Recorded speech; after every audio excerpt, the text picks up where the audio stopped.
World War I. A war that killed over 20 million innocent lives.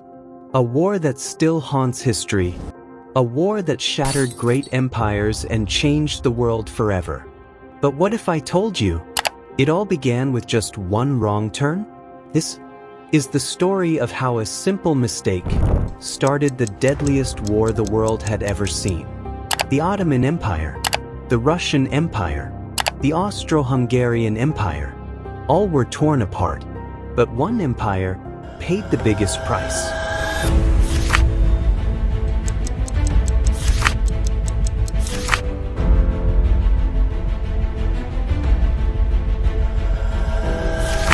Before World War I, the world looked very different. There were powerful empires like the Russian Empire, the Ottoman Empire, and the Austro-Hungarian Empire. In the middle of all this was a small but important region, Bosnia and Herzegovina.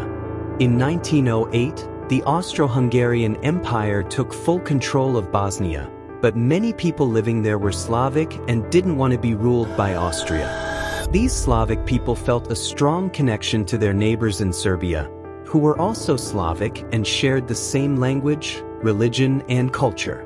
But Serbia was an independent country, while Bosnia was now under foreign rule. The Austro-Hungarian Empire wanted to grow even bigger.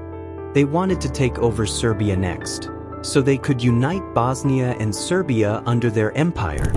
Russia, a powerful empire to the north, also saw itself as the protector of Slavic nations, especially Serbia. Russia wanted more influence in the Balkans, and Austria-Hungary saw this as a serious threat. But the people had a different dream. They wanted to create a free and united Slavic nation, called Greater Serbia or Yugoslavia. This growing tension filled the region with anger, protests, and hatred. The people didn't want to live under an empire anymore. As the Austro-Hungarian Empire tried to tighten its grip, young Slavic nationalists began to fight back. Secret organizations started forming, first with peaceful protests. But soon, these groups became militant and dangerous. One of the most feared of these was a secret group called the Black Hand. Their mission was clear: unite all Slavic people into one free country, or die trying. To achieve this, they were ready to do anything, even kill. Among them was a 19-year-old boy named Gavrilo Princip. He believed deeply in the dream of a free Yugoslavia. He joined the Black Hand, trained in secret, and waited for the right moment to strike. That moment came in June 1914, when they received news that Archduke Franz Ferdinand, the future king of Austria-Hungary, was coming to visit Bosnia. This wasn't just any visit. Franz Ferdinand was the man behind the empire's plan to take over Serbia. Killing him could change everything. The Black Hand quickly made a deadly plan. The plan was simple but deadly. As the Archduke's car passed, one man would throw a grenade, then swallow a poison pill and jump into the river, so no one could trace the plot. But things didn't go as planned. June 28, 1914, the day everything changed. Archduke Franz Ferdinand and his wife were visiting Sarajevo, Bosnia. Their car moved slowly through the city streets as people lined up to see them. But hiding among the crowd were members of the Black Hand, ready to strike. The first assassin froze. He couldn't move. The second also lost his nerve.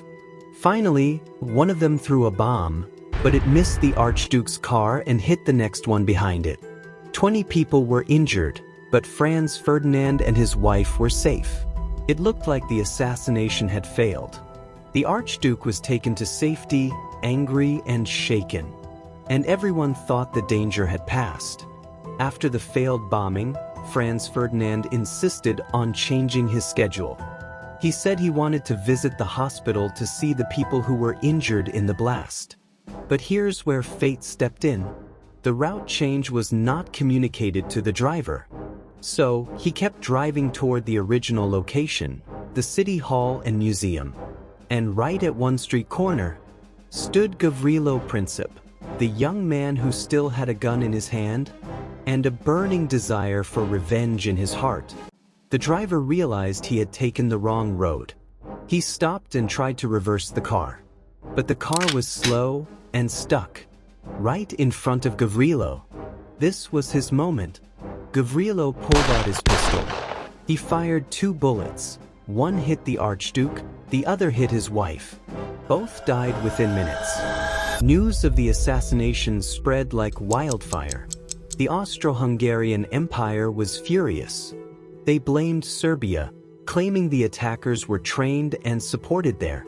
And just 1 month later, on July 28, 1914, Austria-Hungary declared war on Serbia. But this wasn't just a conflict between 2 nations. Russia, Serbia's powerful ally, began mobilizing its army. In response, Germany, Austria's ally, declared war on Russia. Within days, France, who at first said they were neutral, joined in to support Russia.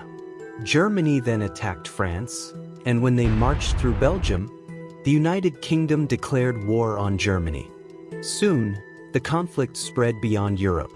As World War I spread across Europe, one empire was still holding back: the Ottoman Empire, the last great Islamic power. Under the leadership of Sultan Abdul Hamid II, the empire had once been strong, organized, and respected. But after he was forced from power and imprisoned in his own palace, the empire began to fall apart from the inside. While in captivity, Sultan Abdul Hamid II gave his final advice to his younger brother, the new Sultan Mehmed V. Do not side with Germany.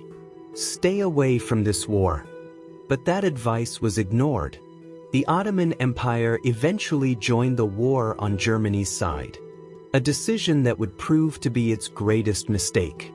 By the end of the war, the Ottoman Empire, a power that had ruled for over 600 years, was completely destroyed. It lost its lands, its influence, and its identity. The only major Islamic state at the time had vanished from the map.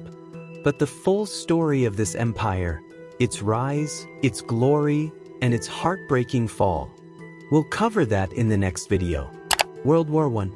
A war that killed over 20 million people, left more than 20 million injured, and collapsed the world's biggest empires. The world saw pain, death, and destruction on a level it had never seen before. And all of this, just because of one wrong turn. But if you want to see how close we came to World War III in our time, watch our special breakdown on the Iran-Israel War.